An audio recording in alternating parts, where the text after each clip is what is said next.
السلام علیکم ورحمۃ اللہ وبرکاتہ۔ میری دکان کے پڑوس میں ہی مولوی عبدالصمد صاحب کی دکان تھی۔ وہ پرانی موٹر سائیکلیں خرید و فروخت کیا کرتے تھے۔ ان کے پاس قریب و جوار کے گاؤں قصبوں سے بہت سارے لوگ خرید و فروخت کے لیے آیا کرتے تھے۔ ان میں سے ایک یہ بھی تھا دارا سنگھ، دبلا پتلا سا کمزور نوجوان، ہمیشہ ہنستا رہتا، بات کوئی بھی ہو ہنس کر جواب دیتا۔ ایک مرتبہ میں نے مذاق میں کہا، ارے یار دارا سنگھ، تو نے اپنا نام تو دارا سنگھ رکھ لیا، لیکن حالت مچھر سنگھ جیسی ہے تیری، ذرا دارا سنگھ جیسی حالت بھی بنا۔ کہنے لگا، بھیا جی کہاں دارا سنگھ جیسی حالت بناؤں، وقت پر کھانا تو نصیب ہو جائے۔ وقت تو چھوڑ بھیا جی، پیٹ بھر مل جائے تو غنیمت جانو۔ میں اسے حیرت سے دیکھے جا رہا تھا، کیا سچ میں ان لوگوں کو پیٹ بھر کھانا نہیں ملتا؟ دارا سنگھ ہنستا ہوا چلا گیا، لیکن مجھے بڑا افسوس ہوتا رہا۔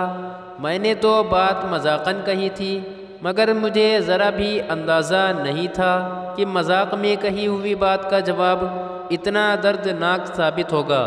میں دل ہی دل میں پچھتا رہا تھا کہ میں نے اس غریب کا دل دکھا دیا۔ میں نے من بنا لیا کہ اگلی ملاقات پر دارا سنگھ سے معافی مانگ لوں گا۔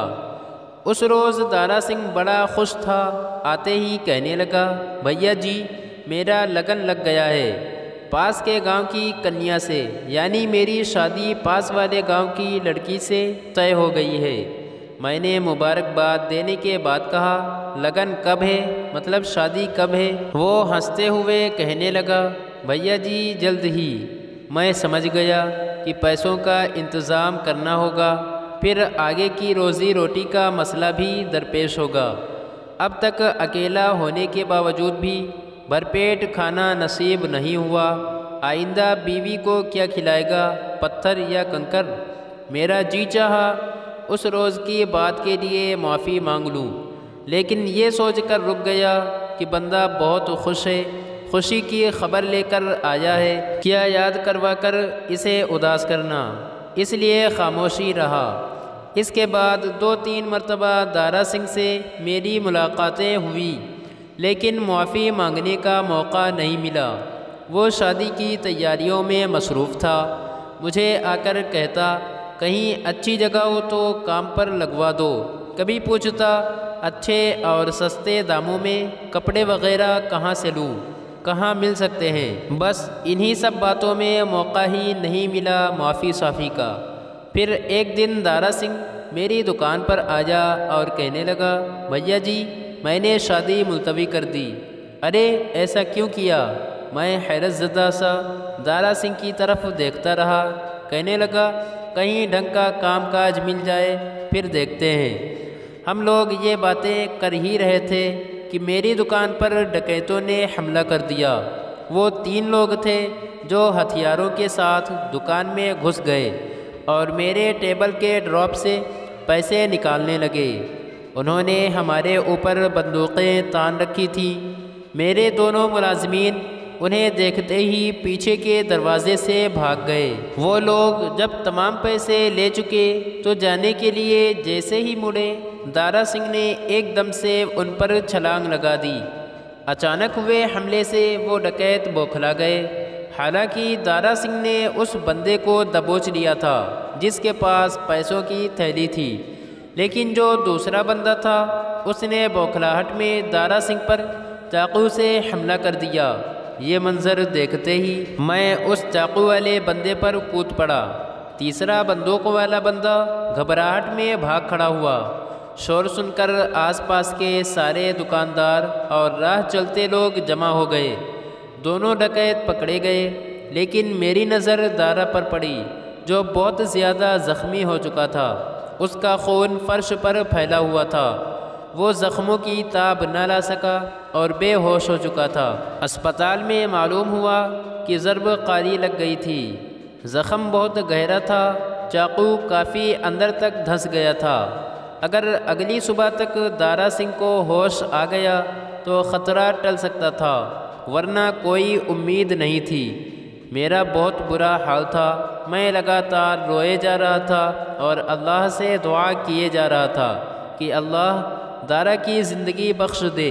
میں رات بھر سجدے میں پڑا روتا رہا، یا اللہ میرے محسن و مددگار کو شفا عطا فرما۔ صبح کی پہلی کرن پھوٹتے ہی میں دوڑا دوڑا اسپتال پہنچ گیا۔ دارا سنگھ ابھی بھی پلنگ پر بے ہوش پڑا ہوا تھا۔ اسے دیکھتے ہی میں زارو قطار رونے لگا اور اس کے قریب بیٹھ کر کہنے لگا، اوئے دارا اٹھ نہ یارا، مجھے تجھ سے معافی مانگنی ہے۔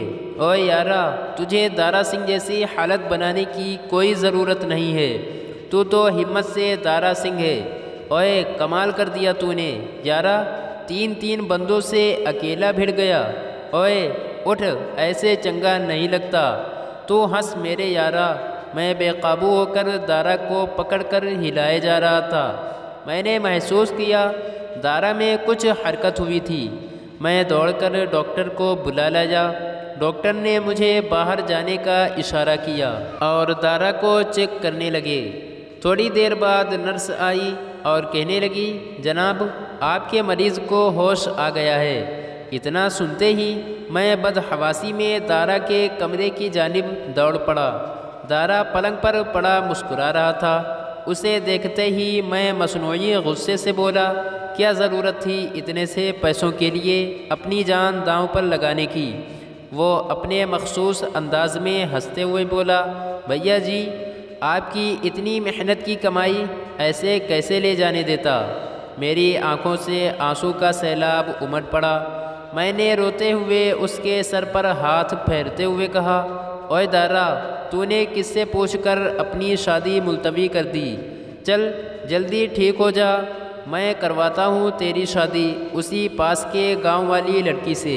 اور رہی کام کی بات تو میری دکان پر اب سے تو کام پر مامور ہے۔ وہ یہ سن کر خوشی سے بولا، کیا سچ بھیا جی؟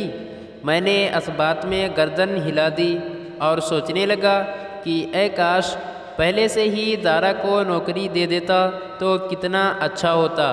اس کی شادی بھی ملتوی نہیں ہوتی اور ان ڈرپوک ملازمین سے چھٹکارا بھی مل جاتا جو مصیبت کے وقت مجھے چھوڑ کر بھاگ گئے تھے، اور یہ بندہ میرے لیے اپنی جان کی بازی لگا گیا۔ مزید اچھی ویڈیوز کے لیے لائک، شیئر، کامنٹ اور سبسکرائب ضرور کریں۔ شکریہ۔